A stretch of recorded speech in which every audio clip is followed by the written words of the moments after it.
இன்றைக்கி நம்ம டேஸ்ட்டான சிம்பிளான lunch box recipe lemon rice எப்படி பண்ணுறதுன்னு பார்க்கலாம் வாங்க. எப்பவும் பண்ணுற மாதிரி இல்லாமல் இந்த மெத்தடில் ஒரு டைம் ட்ரை பண்ணி பாருங்கள். கண்டிப்பாக எல்லாருக்கும் பிடிக்கும். சின்ன துண்டு இஞ்சியை பொடியை நறுக்கி எடுத்து வச்சுக்கலாம். அது கூடவே ஒரு 7-8 பல்லு பூண்டு, காரத்துக்கேற்ப பச்சை மிளகாவை நீல வாக்கில் கட் பண்ணி எடுத்து வச்சுக்கலாம். ஒரு கடாயில் 3-4 ஸ்பூன் நல்லெண்ணெய் சேர்த்து நிலக்கடலையும் கடலைப்பருப்பும் போட்டு பொன்னிறமாக வதங்கின உடனே சைடில் அதே எண்ணெயிலே தாளிப்பு கடுகு போட்டு கடுகு பொரிஞ்ச உடனே நறுக்கி வச்சிருக்கிற பச்சை மிளகா, பூண்டு, இஞ்சி எல்லாத்தையும் சேர்த்து நல்லா வதக்கிக்கலாம்.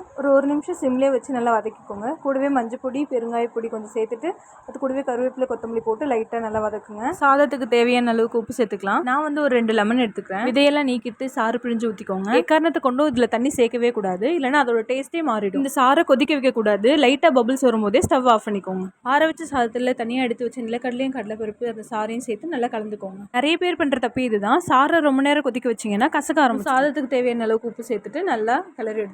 வீடியோ உங்களுக்கு பிடிச்சிருந்தா லைக் பண்ணுங்க, கமெண்ட் பண்ணுங்க, மறக்காம சப்ஸ்கிரைப் பண்ணுங்க.